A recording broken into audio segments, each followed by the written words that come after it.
My name is David Hoch. I was born in Minneapolis. I'm a lifelong resident of the Twin Cities area. And although it's not in my testimony, I take exception to Mr. Weissman's questioning of my data as being inaccurate. I'll get back to that. My journey into uncovering fraud in Minnesota and ultimately throughout the entire United States, as it turns out, began when I started to notice very unusual changes in the Minneapolis area. Remember, I grew up there, so I know Minneapolis very well.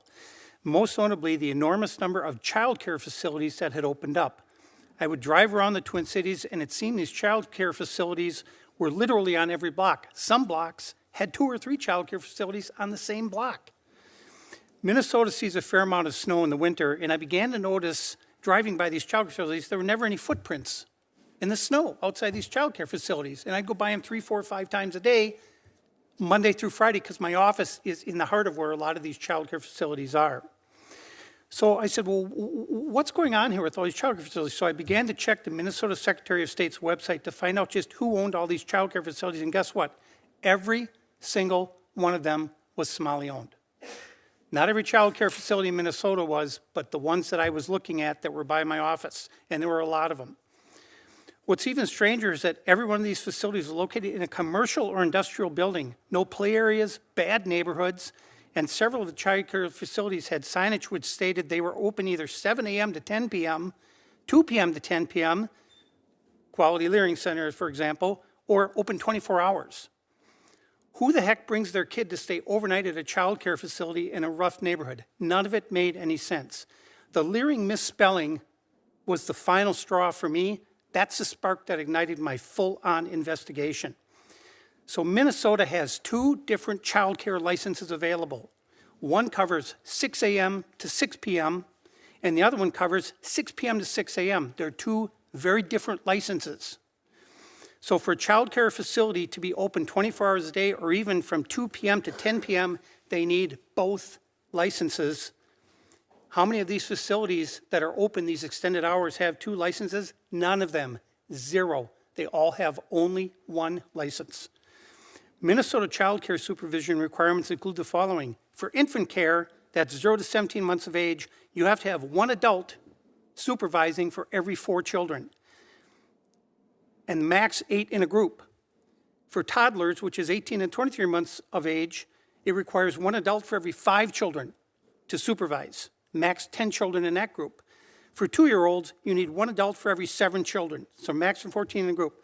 So if a child care facility was billing the state of Minnesota for 99 children, i.e. Quality Learning Center, that child care facility would need to have at least 8 employees supervising those children.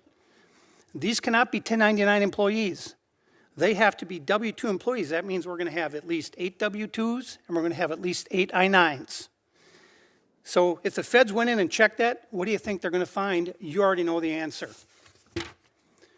One issue that is often brought up is that we are unfairly targeting the Somali community. This is a fair point to be made. As one Somali gentleman exclaimed in our second video, we're not the only community that does fraud. Fraud certainly exists in every community. It was the sheer volume and the blatant nature of the Somali fraud that demanded my attention. When one facility, Mako Child Care, has another child care, mini child care, registered at the same address, but the sign still says Mako Child Care, it kind of stands out. And again, no children, no footprints in the snow, ever. This is what I mean by being blatant. Misspelled signage, posted hours that require 2 licenses, no child footprints in the snow, not even once. So how did we arrive at this point? Why are we having this hearing? We got here because of politicians, almost exclusively Democrats.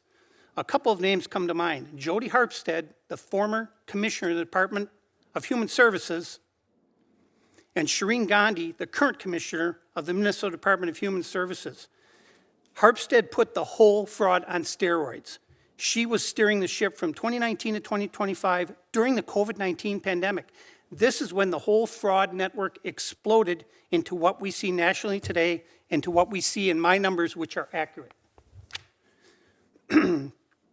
So now we hear that the Minnesota Department of Human Services is forging documents and backdating paperwork, all in an effort to cover up their complicity in this fraud.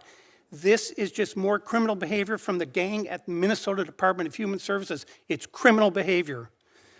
Minneapolis was the incubator for this nationwide fraud, which we're now seeing in Maine, we're seeing it in Washington State, we're seeing it in Columbus, Ohio. It was constructed here in Minneapolis. And the idea behind it was if you can get a population in here and fit them into this fraud framework, you have a guaranteed voting block for all eternity. The fraud was started and then it expanded out and now you see it all around the country. So why is fraud bad? Why is it a bad thing? Why does anybody care? Fraud is bad because it steals from the blind, it steals from kids with cancer, it steals from disabled, it steals from the homeless, it steals from wounded veterans, it steals from everybody in this room. So what is the answer? How do we fix this? The way we fix this is that the federal government has to go to the Minnesota Department of Human Services and every social service agency and say, look, if you issue a payment using federal money and it goes to a fraudulent company, you run the risk of us coming in, arresting you, handcuffing you, parading you out, bringing you in front of a judge, and putting you in prison. So if you're going to issue a payment, you better make sure that it's a legitimate company. Otherwise, don't issue the payment. Go on Google Earth. Look at, it's a liquor store. It's a grocery store. Why are you issuing payment to a child care or a transportation company that doesn't even exist? Why are you issuing a payment? It's criminal behavior. The federal government has to use that cudgel over these people and say, look, you better be sure if you issue that payment that it's a legitimate payment or you could end up in prison. Thank you.